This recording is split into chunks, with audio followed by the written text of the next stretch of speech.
آپ مجھے بتائیں ملت مسلمہ قرآن پر پہلے ایمان لائے یا رسول پر؟ ایمان پہلے کس پر لائے؟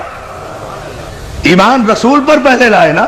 پہلے رسول کو رسول مانا, صادق مانا, امین مانا, سچا مانا, تب اس نے جو کچھ کہا اسے آپ نے قرآن مانا. آپ کی حیثیت تو یہ ہے کہ نہ آپ نے جبریل کو آتے ہوئے دیکھا, نہ فرشتے کو جاتے ہوئے دیکھا, نہ وحی کو آتے ہوئے دیکھا. کسی صاحب عقل نے آپ سے آج تک پوچھا کہ بھائی اگر جبریل پہلی مرتبہ آیا تھا تو پھر وہ آپ کے سامنے تو نہیں آیا تھا؟ پیغمبر مکے کی زمین میں تو نہیں تھے, مکے کے کسی گھر میں تو نہیں تھے. پیغمبر تو مکے کی ایسی پہاڑی پر تھے جو زمین سے 3000 فٹ کی بلندی پر تھی, وہاں جا کر عبادت کیا کرتے تھے. آپ ہی نے لکھا ہے, آپ ہی نے تو لکھا ہے کہ مکے کی ایک پہاڑی پر جا کر پیغمبر عبادت کیا کرتے تھے. اس پہاڑی کو ہم دیکھ کر آئے ہیں, 3000 فٹ کی بلندی پر وہ غار ہے جہاں میرا رسول جا کر عبادت کیا کرتا تھا. بھئی عبادت کہاں کیا کرتے تھے؟ جب 40 برس کے بعد نبی بنے تو عبادت کس کی کرتے تھے؟ توجہ توجہ توجہ, یا علی یا علی, صلوات دے دینا محمد آل محمد. ذرا دیکھیں نا ذات تو بھائی کس کی عبادت کیا کرتے تھے, کیا پڑھا کرتے تھے؟ اور اگر خود کچھ اور پڑھتے تھے, ہم سے کہا الحمدللہ رب العالمین پڑھو. اللہ جانے یہ جملہ آپ غور فرمائیں گے یا نہیں. خود کچھ اور پڑھا کرتے تھے نماز میں, اور سارے مسلمانوں سے کہا کہ الحمدللہ رب العالمین کے بغیر کسی کی نماز ہی نہیں ہوتی. تو کیا رسول کے قانون بدلتے رہتے ہیں؟ آپ کو پتا کیسے چلا؟ یہ عبادت جو پیغمبر کیا کرتے تھے, کئی رات عبادت میں مصروف رہا کرتے تھے. آپ نے خود لکھا ساری رات عبادت کیا کرتے تھے. ایسے ہی میں فرشتہ, پورے مجمع کی توجہ ماشاءاللہ, ایسے میں فرشتہ آیا تو اور کوئی تیسرا تو نہیں تھا. جب پیغمبر عبادت کرتے تھے, بھئی جتنے بھی مسلمان ہوئے ہم سب کا احترام کرتے تھے, کرتے ہیں, کرتے رہیں گے. جتنے بھی مسلمان ہوئے, ظاہر ہے بڑی منزلت ہے ان عظیم المرتبہ انسانوں کی جو کافر سے مسلمان ہو گئے, ہم تسلیم کرتے ہیں. لیکن جتنے بھی کافر مسلمان ہوئے ہیں عزیزان محترم, وہ بقول آپ کے اعلان رسالت کے بعد مسلمان ہوئے ہیں نا. اعلان رسالت سے پہلے تو کوئی مسلمان نہیں تھا. جب مسلمان نہیں تھا تو کوئی راوی بھی نہیں تھا, کوئی روایت بھی نہیں تھی, کوئی حدیث بھی نہیں تھی, کوئی محدث بھی نہیں تھا, غار میں کوئی موقع کا گواہ بھی نہیں تھا. یا جبریل تھا, یا رسول تھا, یا پہلی آیت تھی. اب آپ نے لکھ دیا کہ یوں فرشتہ آیا, یوں اقرا کہا, یوں رسول نے کہا, میں نہیں جانتا, یوں جبریل نے بھیجا, یوں دبایا, یوں رسول کو پسینہ آیا. توجہ توجہ توجہ, حیدری. وہاں تو یا جبریل تھا یا رسول, تیسرا کوئی ہے نہیں. تو یہ سارا واقعہ راوی کو کس نے بتایا؟ جبریل نے. یہی تو فرق ہے امتی میں اور رسول میں, کہ بشر پر اگر فرشتہ نازل ہو جائے تو سانس بھی نہیں لینے دیتا. توجہ توجہ توجہ توجہ, درس دیکھے نا, زمین پر آنے کی مہلت بھی نہیں دیتا. توجہ ہے نا عزیزان محترم؟ زمین پر ہو تو آسمان پہ جانے کی نوبت نہیں دیتا, آسمان میں ہو تو زمین پر آنے کی نوبت نہیں دیتا. اور میرا رسول وہ ہے کہ جس پر 23 برس میں 23,000 مرتبہ فرشتہ نازل ہوا. سلام کرو ثبات قلب معصوم کو کہ جس کے قلب میں نہ جنبش ہوئی, نہ لغزش ہوئی, نہ حرکت ہوئی. اس لیے کہ فرشتہ جو ہے وہ بھی تو معصوم ہے نا, کہ اس وقت غار میں کوئی نہیں تھا رسول کے علاوہ اور جبریل کے علاوہ, اور پیغمبر غار سے اتر. پورے مجمع کی توجہ, پیغمبر غار سے اترنے کے بعد نہ کسی محلے میں گئے, نہ کسی دوست کے پاس گئے, نہ کسی بت پرست کے پاس گئے, نہ کسی کافر کے پاس گئے, نہ کسی مشرک کے پاس گئے. پیغمبر سیدھے, آپ نے لکھا ہر سیرت کی کتاب میں, ابن حشام سے لے کر شبلی نعمانی تک ہر ایک کی کتاب اٹھا کر دیکھے, سب نے لکھا کہ پیغمبر سیدھے جناب خدیجۃ الکبریٰ کے پاس گئے ہیں, فاطمہ کی ماں کے پاس گئے ہیں. سارا واقعہ انہیں بتایا ہے کہ پہلی آیت کی شان نزول کیا تھی، تو میں یہ نہیں دیکھوں گا کہ راوی کیا کہہ رہا ہے، اس سے احترام رسول مجروح ہوتا ہے۔ مجھے تو یہ بتاؤ کہ خدیجۃ الکبریٰ نے کیا کہا، جو ہے بھائی، جو واقعہ بھی ہوا ہے پہلی وحی کے موقع پر، اس کا گواہ کوئی نہیں، لیکن جناب خدیجۃ الکبریٰ وہ ام المومنین بیوی ہے کہ ساری کائنات کی خواتین میں جنہیں یہ شرف حاصل ہے کہ جنہوں نے سب سے پہلے لب رسالت کو وحی کے مطابق جنبش کرتے ہوئے دیکھا اور اس کی تصدیق کی۔ ہائے ہائے ہائے،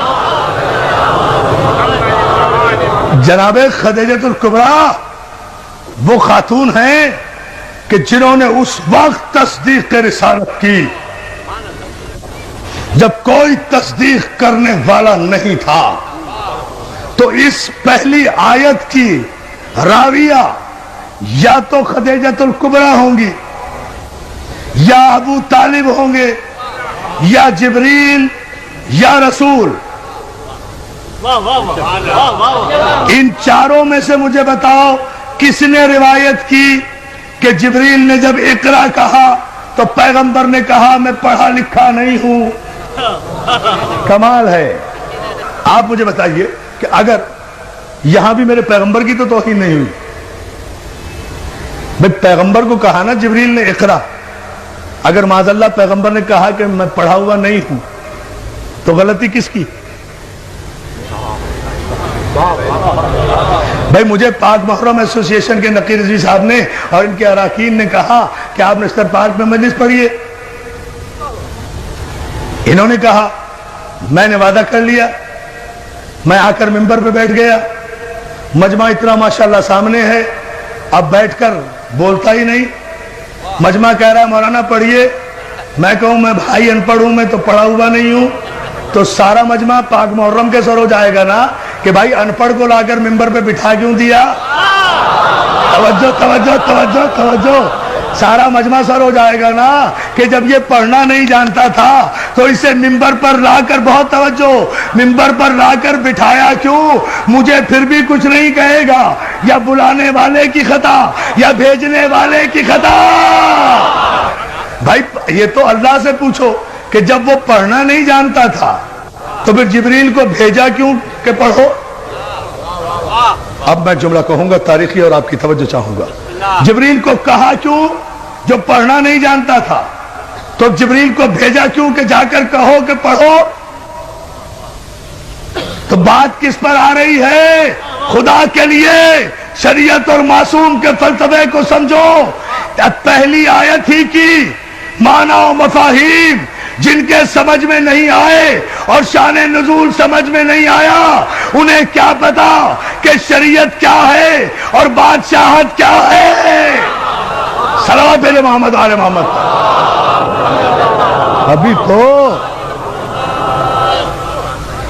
تو خیر سے پہلی آیت بھی سمجھ میں نہیں آئی، سارا قرآن کہاں سے سمجھ میں آئے گا؟ اس لیے کہ پہلی آیت ہی ابھی سمجھ میں نہیں آ رہی کہ یہ کس طرح نازل ہوئی تھی، اور مجبوری بھی پیدائشی مجبوری، اس میں کوئی قصور بھی نہیں ہے، ان کا بھی کوئی قصور نہیں، ہم تو بڑے ادب کے ساتھ کہہ رہے ہیں، اس میں کوئی قصور بھی نہیں، بات صرف اتنی ہے، مسئلہ صرف اتنا سا ہے، سمجھ لیجئے، بات واضح ہو جائے گی۔ بات میرے عزیز دوستو صرف اتنی سی ہے کہ اللہ جن معصومین اور معصوم انبیاء کی پرورش کرنے والوں کو منتخب کر لیتا ہے نا، ان کے نقش قدم کو بھی شریعت بنا دیتا ہے، ان کے نقش قدم کو بھی شریعت بنا دیتا ہے۔ مجھے بتائیے نا، کعبے میں جتنی شریعت جاری ہے نقش قدم ہے نا معصوم کا؟ یہی گفتگو چھوڑی تھی نا، کعبے میں جتنی شریعت جاری ہے، یہ سارے جتنے ارکان حج آپ کر رہے ہیں، یہ جتنی سعی کر رہے ہیں، یہ صفا و مروہ کے درمیان جا رہے ہیں، یہ 3 شیطانوں کو پتھر مار رہے ہیں، اگر بغیر سوچے سمجھے مار رہے ہیں تو یہ پتھر آپ ہی پہ پڑ رہے ہیں۔ توجہ توجہ توجہ توجہ توجہ، صلوات بھیجے بابا دے برائے۔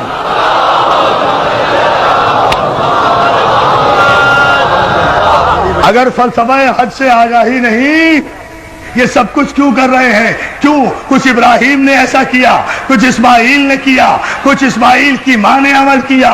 خدا نے باپ کے عمل کو بھی شریعت بنایا، بیٹے کے عمل کو بھی شریعت بنایا، معصوم نبی کی ماں کے عمل کو بھی شریعت بنایا۔ اور شریعت میں کسی کو چونو چرا کی گنجائش نہیں ہوتی، شریعت کی اپنی مرضی، معصوم کی اپنی مرضی۔ کعبے میں جاتے ہو، حجر اسود کو چومتے ہو نا، پتھر وہ بھی ہے، پتھر وہ بھی تھے جو کعبے میں رکھے ہوئے تھے۔ اگر ان پتھروں کو پوجا تو کافر ہو جاؤ گے، اسے نہ چوما تو کافر ہو جاؤ گے۔ لاؤ شریعت کا استعمال، بولو شریعت پر کو توجہ ہے میرے دوستو۔ جب آپ اتنے انہماک سے اور اتنی محبتوں سے سماعت فرما رہے ہیں تو پھر ذرا سا اس کی وضاحت بھی سن لیجئے، یہ زحمت بھی گوارا کر لیجئے۔ عزیزان محترم، جتنے پتھر تھے، پتھر کے خدا بنا کے رکھے تھے، سب کو نکال دیا گیا، اس کو لگایا گیا۔ پتھر وہ بھی، پتھر یہ بھی، جنس میں فرق نہیں ہے۔ اب ذرا سا علمی مرحلہ ہے، اسے تو سمجھ لیں، آپ تھوڑا سا غور کریں، نتیجہ سامنے آئے گا۔ جنس میں فرق نہیں ہے، ایک کو ہٹا دیا گیا، ایک کو لگا دیا گیا، 360 کو ہٹا دیا گیا، ایک کو لگا دیا گیا۔ چلیے بات باتیں کر دوں، ٹھیک ہے نا؟ ایک کو لگایا گیا، اس کے ان کے آگے سر جھکایا تو مشرک ہو جاؤ، اسے نہ چوما تو ارکان حج مکمل نہیں ہوتے۔ یہاں تک ارکان حج میں شامل ہے کہ اگر بھیڑ اور رش کی وجہ سے حجر اسود تک نہ پہنچ سکو تو دور ہی سے اپنی ہتھیلی حجر اسود کی طرف کر کے اپنی ہتھیلی کو چوم لو، حجر اسود چومنے کا ثواب ہوگا۔ تو مولانا رش کی وجہ سے حجر اسود تک نہیں پہنچ سکے نا، اصل تک نہیں پہنچ سکے تو ہتھیلی یا انگلی کا اشارہ کر کے چوم لیا نا، وہی ثواب ہوا۔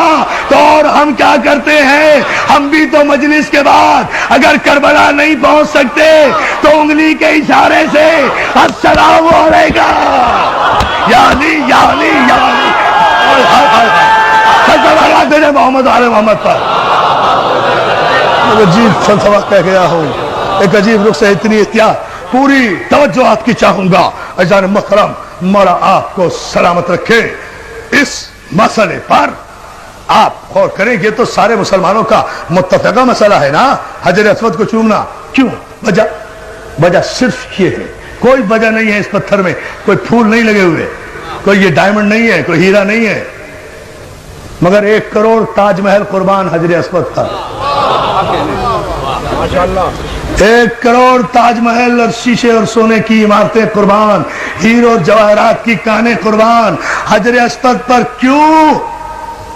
خدا کے لیے پورا مجمع توجہ کرے، اس لیے کہ میں اپنی تقریر پر اب توجہ نہیں دلوا رہا، میں قیامت کے شعر پر آپ کو متوجہ کر رہا ہوں جو بر وقت مولا کی مدد سے مجھے یاد آیا۔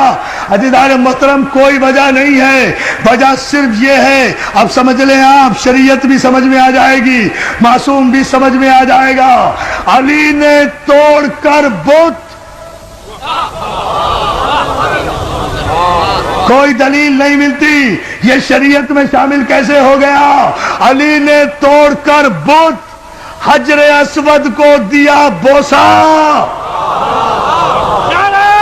ٹھہرو بیٹا، ٹھہرو نہیں، علی نے توڑ کر بت حجر اسود کو دیا بوسا، کہیں بگڑی کہیں پر بن گئی تقدیر پتھر کی، یا علی